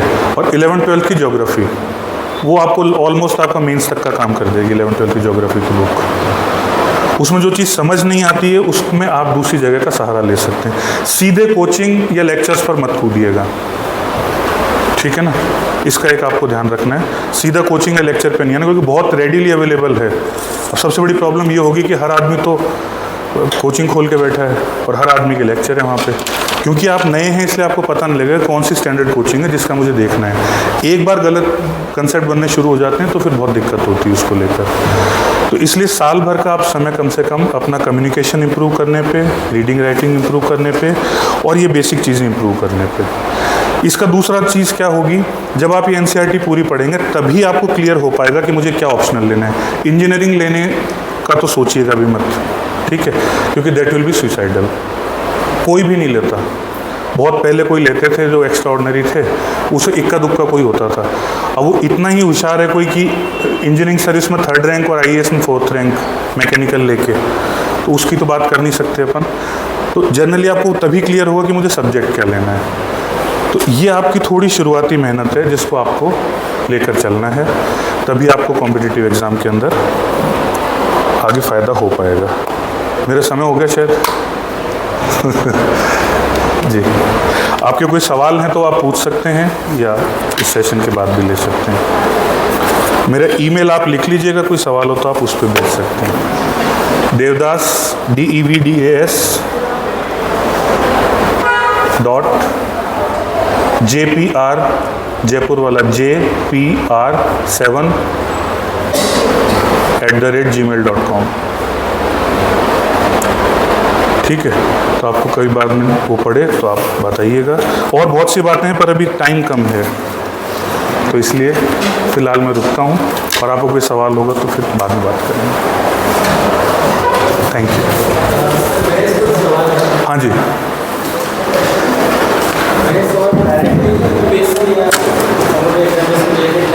हाँ जी जी। अभी तक सालों से जो सिलेबस चलता आ रहा है उसमें HSS के कोर्सेज नहीं थे, ना के बराबर थे। अभी NEP की वजह से वो कोर्सेज आ गए हैं, तो आपका ओपिनियन क्या है? नहीं होने की वजह से क्या फ़ायदा है? आने से क्या फ़ायदा? देखिए सर, होना ही चाहिए। एक्चुअली आप बताइए ना, मतलब जैसे कहते हैं ना कि हमारे यहाँ की सबसे बड़ी प्रॉब्लम क्या है, सबसे इंटेलिजेंट इंजीनियर पारिभाषिक रूप से और सबसे बड़ा टापू बना हुआ है वो समाज में, उसको कुछ नहीं पता। मतलब बहुत, आप बुरा मत मानिएगा, मेरे साथ भी यही था। फाइनल ईयर के इंजीनियरिंग स्टूडेंट को ये नहीं पता कि सरकार गिर गई उसका मतलब क्या है। ज़्यादा से ज़्यादा उसको फिल्मों के बारे में पता है, थोड़ा बहुत शेयर का हो सकता है अगर किसी का बिजनेस बैकग्राउंड है। उसको ये नहीं पता कि इकोनॉमी डूब रही है तो क्या है, बेरोजगारी है तो क्या है, इन्फ्लेशन है तो क्या है। देश की फंडामेंटल प्रॉब्लम्स का अगर देश के सबसे जो क्रीम है उसको ही नहीं पता तो फिर क्या देश का अंजाम होगा, आप सोच सकते हैं। इसलिए सब्जेक्ट मुझे लगता है कोर सब्जेक्ट से ज़्यादा ज़रूरी है और उन पर उतना ही ध्यान दिया जाना चाहिए। पर चक्कर है नंबर कम होंगे उनके। अभी हम जो नया करिकुलम रिवाइज करते हैं, हाँ, उसमें बहुत ज़्यादा वेटेज हमने HSS को दिया। बिल्कुल बिल्कुल। 3 पीरियड था, अभी वो सबके में से 85% पीरियड हमने HSS को दिया। बहुत बहुत बढ़िया sir. Economy, psychology, first year में साइंस ऑफ लर्निंग, दूसरा सर सवाल है एनवायरमेंटल इम्पैक्ट कितना होता है। फॉर एग्जाम्पल अगर हमारा कॉलेज है, जैसे ऑल आर टेस्ट स्टूडेंट्स और जो IIT जनरली रहते हैं जहाँ पे स्टूडेंट्स थोड़ा बड़ा से लोग बैठे रहते हैं, तो थोड़ा सा डिफरेंस मैंने देखा है। तो उसको एज ए फैकल्टी या एज ए इंस्टीट्यूट उसको कैसे जो एडवर्स इम्पैक्ट हो रहा है कैसे हम कर सकते हैं? एडवर्स इम्पैक्ट क्या, एनवायरनमेंट वाला? मतलब फॉर एग्जाम्पल IIT में देखें कि जितने परसेंटेज स्टूडेंट्स वहाँ पे UPSC पे ट्राई करते हैं, सक्सेस रेट वहाँ पे ज़्यादा है। ये IIT की बात नहीं कर रहा। हाँ जी।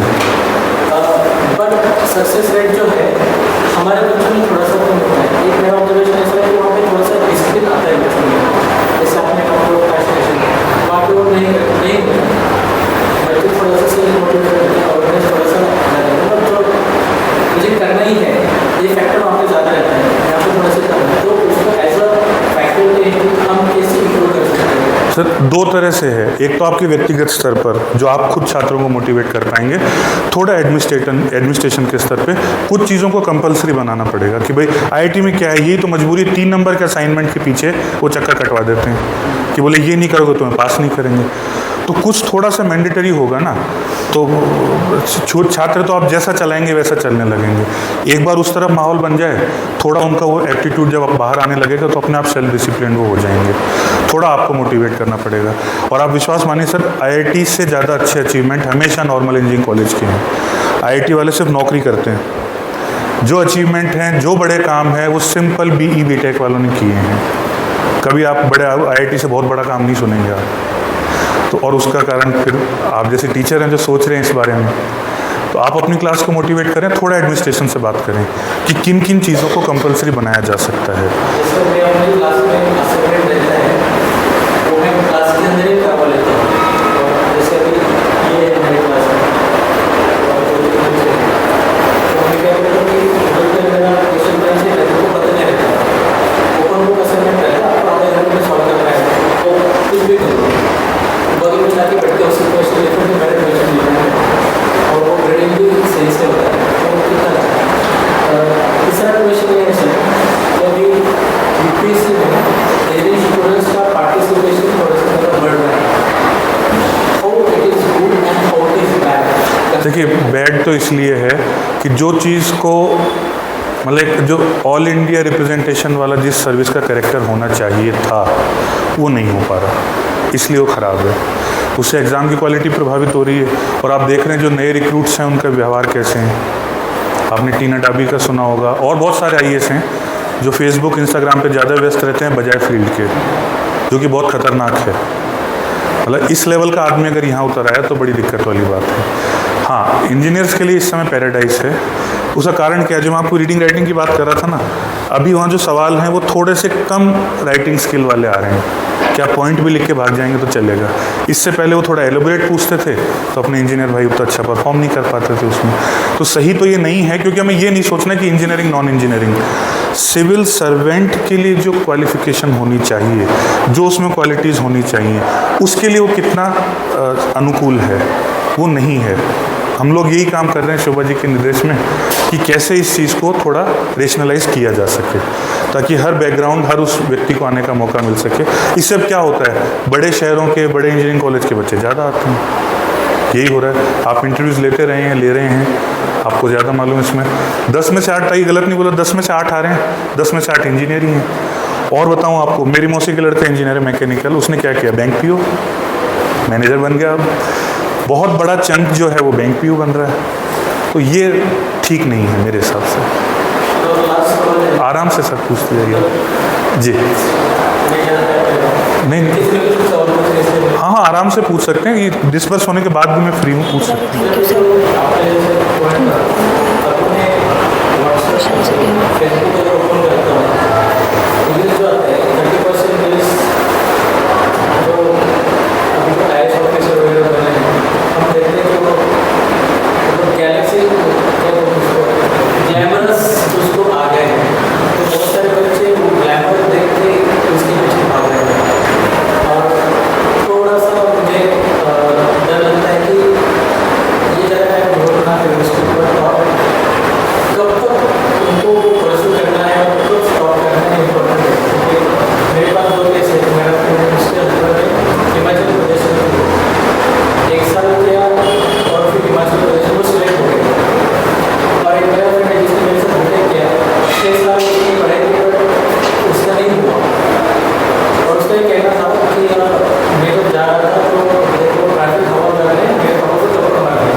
डिस्कशन और कल्टीवेशन वाली चीज़ें हैं। क्या है, जैसे आप जाएंगे ना, अब आप उत्तर प्रदेश से कोई है यहाँ पे, उत्तर प्रदेश में आप जाएंगे तो आप देखेंगे कि वास्तव में पावर हंगर क्या चीज़ है।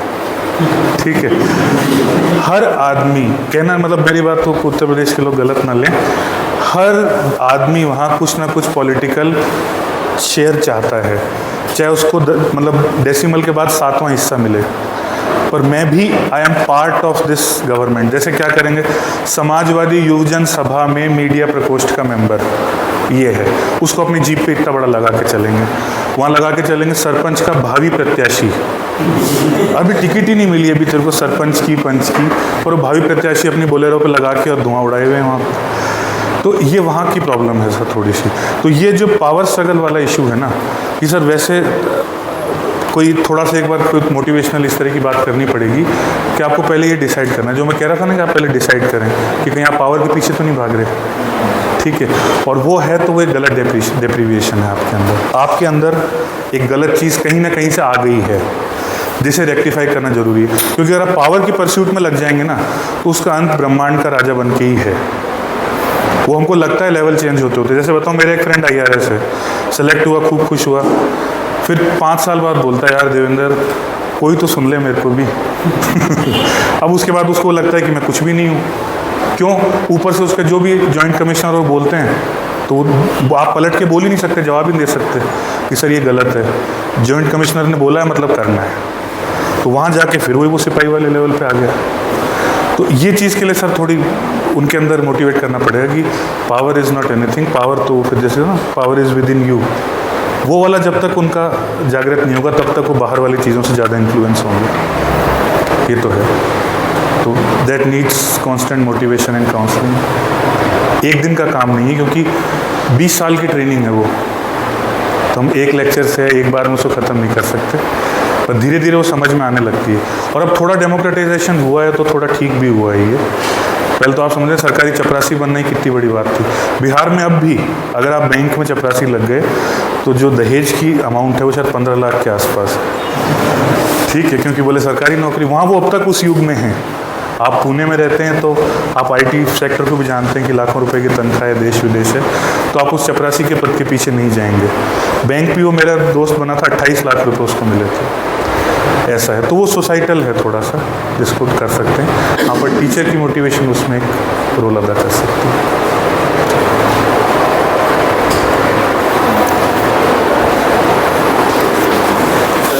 जी, मुझे क्वेश्चन था कि कोई भी कॉम्पिटिटिव एग्जाम में मतलब कोई भी सिविल सर्विस में जाने से पहले एग्जाम होता है, रिटन एग्जाम या MCQ एग्जाम होता है, तो वो उसमें जो क्वेश्चन होते हैं तो कौन सी क्वालिटीज डिमांड करते हैं ऐसा है? देखो, जो मैं अभी कह रहा था, सबसे पहले तो कम्युनिकेशन वाला आप पहले तो आपके बेसिक कंसेप्ट, मतलब जो भी चीज़ का सिलेबस है उसके बेसिक तो आपको तैयार करने पड़ेंगे, ठीक है। उसके बाद जो उसने कहा आप ठीक ठीक समझे, सही समझ पाए कि उसने क्या कहा और क्या उसे सही समझा पाए। इसका टेस्ट आप ऐसे कर सकते हैं, चाहे आपका इंजीनियरिंग का कोई टॉपिक ले लीजिए, उसका एक आंसर लिखिए जो थोड़ा थ्योरेटिकल हो, कोई ऑपरेशन रिसर्च प्रोजेक्ट मैनेजमेंट इस टाइप के जो सब्जेक्ट हो ना, वो थोड़ा थ्योरेटिकल आंसर एक बार लिख के देखिए।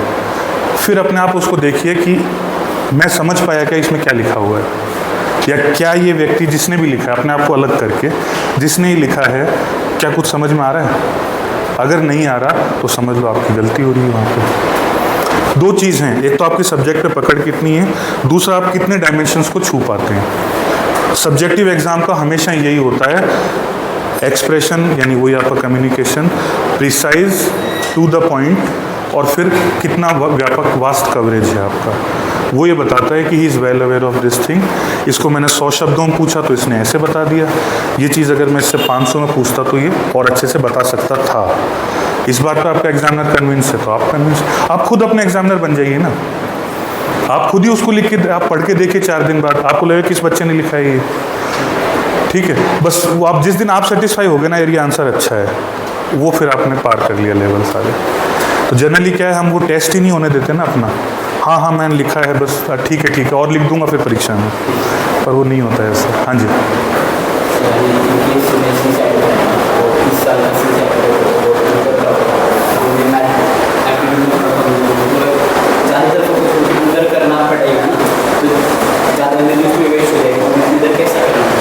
नहीं देखो दोस्त, क्या है 2 बातें हैं इसमें।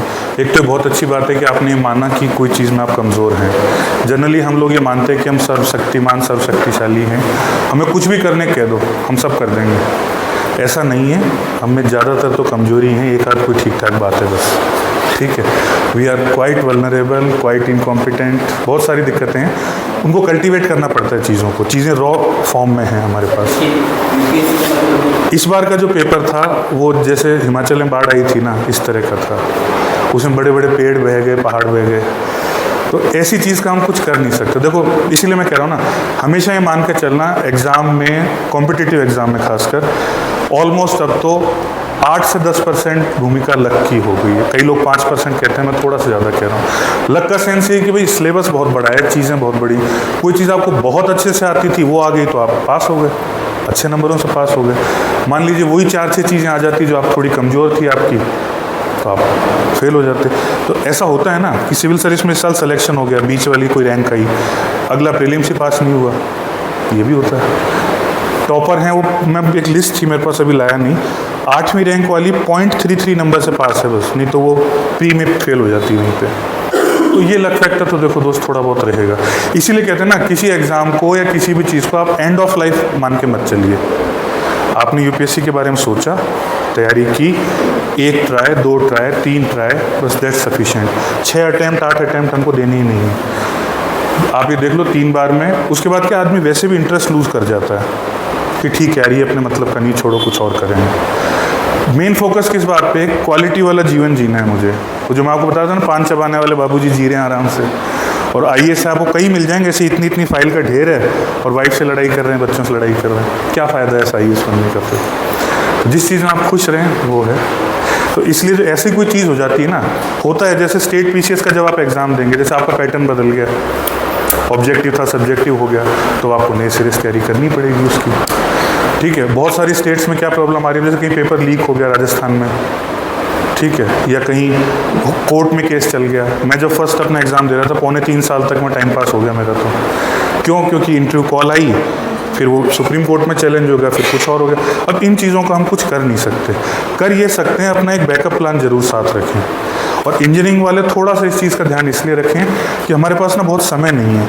और जैसे आज मेरी आईटी ऑल्ट कंट्रोल डिलीट जीतती रहेगी, अब मुझे नहीं आता नेटवर्किंग और वो सब, तो बहुत जल्दी हम लोग क्या, मार्केट में लोग तो बहुत तेज़ी से आ रहे हैं, तो बहुत जल्दी हम लोग बाहर होते जाते हैं उससे। आप 3 साल बाद जाके कहेंगे कि साहब मैंने 2024 में मैं निकला था और मुझे 28 में आप नौकरी दे दो, तो वो आपको नहीं देगा, वो 28 का कोई नया रिक्रूट हो, फ्रेशर होगा, उसको देगा। इस चीज़ को भी आप ध्यान में रख के चलें। तो हो सके तो एमटेक में एडमिशन के साथ आप कर सकते हैं कि एक बार आप एमटेक में चले गए तो पूरी तरह आप उससे डिटैच नहीं होंगे अपनी इंजीनियरिंग से, और वो वाली तैयारी भी आपकी चलती रहेगी। या फिर 1-2 साल के लिए जॉब कर लें, पहले 2 साल इंडस्ट्री का एक्सपीरियंस ले लें, फिर आप तैयारी शुरू करें, क्योंकि उसके बाद आपकी प्रोफाइल में होगा कि हाँ भाई 2 साल का गैप है, तो उसको आप जस्टिफाई कर पाएंगे कहीं और वापस अगर नहीं होता है किसी कारणवश तो आप उसमें चले जाएंगे आराम से। तो थोड़ा सा इस चीज़ का आपको ध्यान रखना पड़ेगा। आपके हाथ में आपकी मेहनत है, उन चीज़ों को तो वो तो अपने हाथ में नहीं है, उससे कुछ हो भी नहीं सकता। इसलिए कह रहा हूँ थोड़ा बहुत लक को भी आप स्थान दीजिए, इसलिए दिक्कत हो सकती है जी। और किसी कोई सवाल?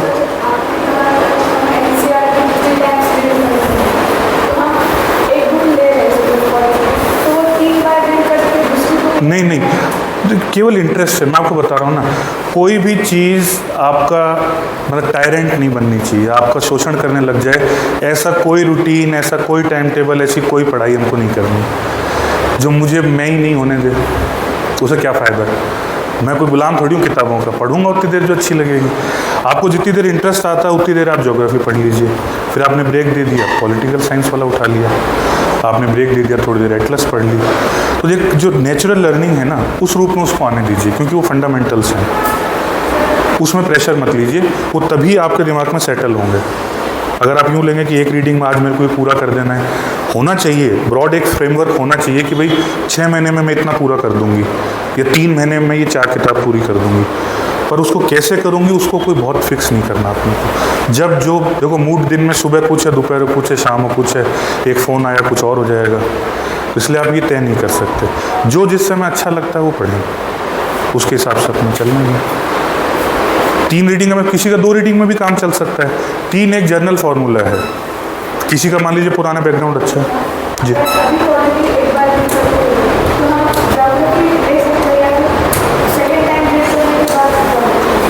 जैसा आपको ठीक लगे। हिस्ट्री ज्योग्राफी फंडामेंटल है, उसमें भी ज्योग्राफी सबसे फंडामेंटल है। कहा जाता है everything under the sun is geography, चाहे वो इकोनॉमी है चाहे वो कुछ भी है। तो आप ज्योग्राफी शुरुआत करेंगे तो आपको पता लगेगा कि हिस्ट्री में बात किस चीज़ की हो रही है। वो कहेंगे मालवा के मैदान पे हमला किया, कहाँ है मालवा, ये तो पता लगे पहले, फिर पता लगे हाँ ये थोड़ा बहुत फर्टाइल था इसलिए। फिर आपको एक ट्रेंड समझ में आएगा कि रिसोर्सेज के लिए ही लड़ाई होती थी सारी। फिर आप चीज़ें इन्फर करने लग जाएंगे अपने दिमाग से कि हाँ ये तो ऐसे हुआ ऐसे हुआ। इसलिए ज्योग्राफी थोड़ी पहले पढ़नी ज़रूरी है। और जो कंसेप्ट समझ ना आए ना, वहाँ थोड़ी बहुत यूट्यूब की सहायता आप ले सकते हैं। जैसे कहीं प्लेट टेक्टोनिक्स आएगी, कहीं अर्थक्वेक की बात आएगी, एक बार में आपको समझ नहीं आता, थोड़ा बहुत ले लीजिए। एक बहुत बड़ा एडवांटेज है ये साइंस और सब सब्जेक्ट समझने का कि यूट्यूब पे बहुत अच्छी वीडियोज़ अवेलेबल हैं। ठीक है, तो नीचे ऑथेंटिक सोर्स और कितनी बार देखा हुआ है, कम से कम इस चीज़ को देख लें, क्योंकि आजकल बहुत शौक चढ़ा है लोगों को। कोई भी खड़ा होकर जा रहा है, कुल नीचे देखे तो 24 व्यू हैं उसके। तो ऐसी चीज़ ना देखें, थोड़ा ठीक ठाक व्यू में देखें। और इंग्लिश में तो इतनी दिक्कत किसी को है नहीं, तो इंग्लिश वाली वीडियोज़ आप देख सकते हैं। ठीक है, थोड़ा एक अभी इस स्टेज पर तो नहीं, नेक्स्ट स्टेज पे इग्नू का मटेरियल आता है। ई ज्ञान कोश नाम से वेबसाइट है, कोई भी चीज़ आप पढ़ें उससे पढ़ सकते हैं। ठीक है, अभी पहले एनसीईआरटी कंप्लीट करने के बाद, ठीक है, कोई चीज़ लगता है कि मैं थोड़ा इसको और डिटेल में पढ़ना चाहता हूँ, ई ज्ञान कोश खोलिए, उसमें बीए का एमए का जहाँ भी है आपको पढ़ना है हिस्ट्री का ये टॉपिक, वो खोल के पीडीएफ में है सब कुछ, प्रिंट निकाल लीजिए उसका। सबसे कंसाइज, बहुत सारी किताबों को पढ़ के जो आप निष्कर्ष पे पहुँचेंगे वो पहले ही पहुँचे हुए हैं, तो उसमें आपको बहुत फ़ायदा हो जाएगा ई ज्ञान कोश से।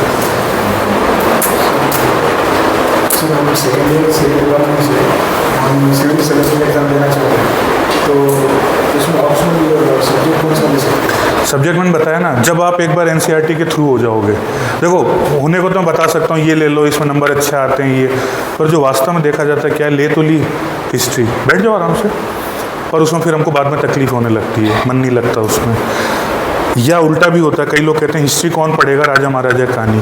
जब वो एनसीईआरटी पढ़ते हैं उनको लगता है हिस्ट्री सबसे अच्छा सब्जेक्ट है, इंजीनियरिंग से अच्छी हिस्ट्री लगने लगती है। तो इसलिए वो मौका आप अपने आप को दें एक बार एक्सप्लोर करने का।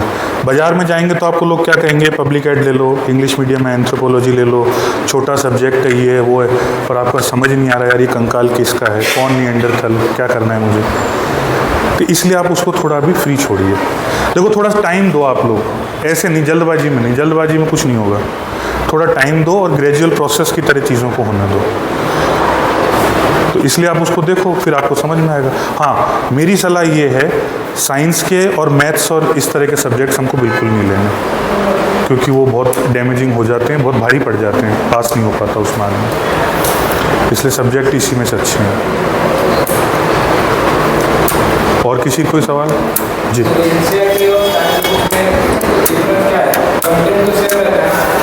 क्या है, आप पहली बार कोई चीज़ को पढ़ रहे हैं, जैसे एक तो है कि मौर्यन एम्पायर, वो इतनी डिटेल में दी हुई होगी कि आपको समझ ही नहीं आएगी यार ये थी कहाँ और बनी कहाँ।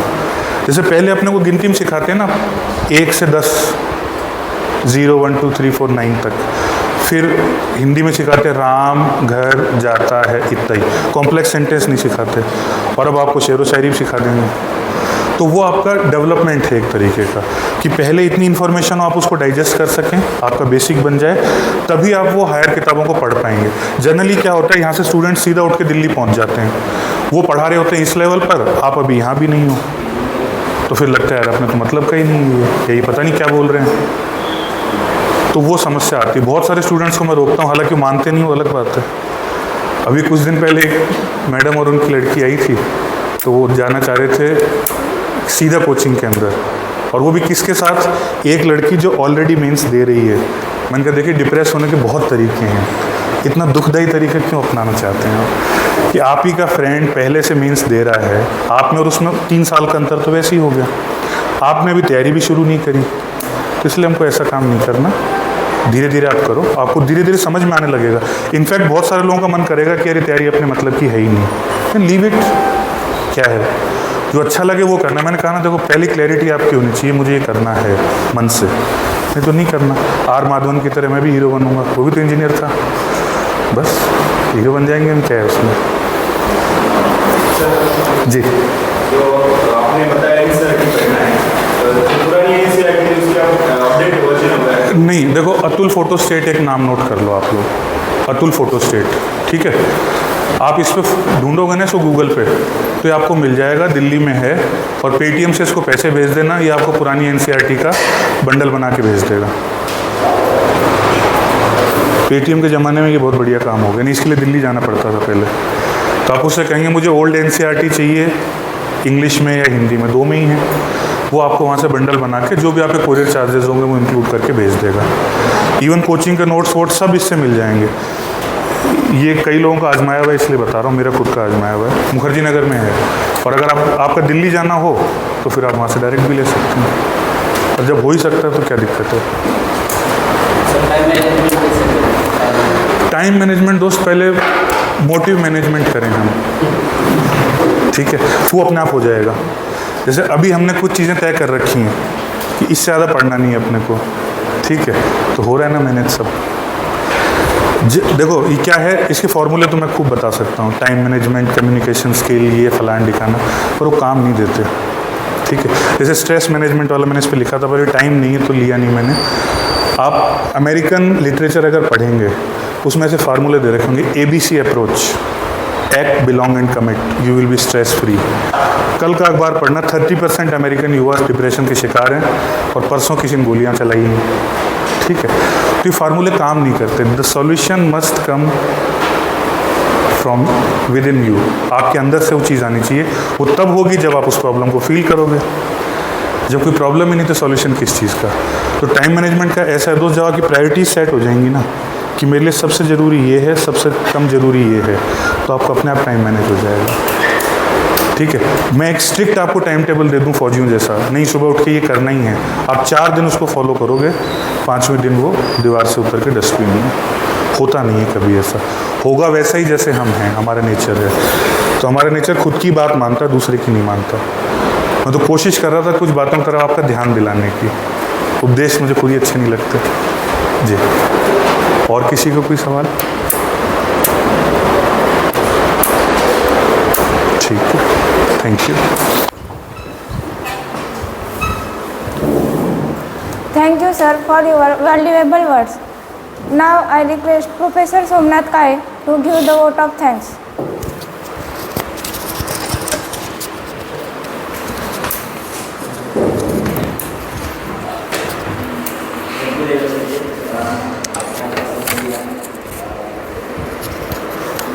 Thank you to management, thank you to director Dr. Ajay sir, thank you to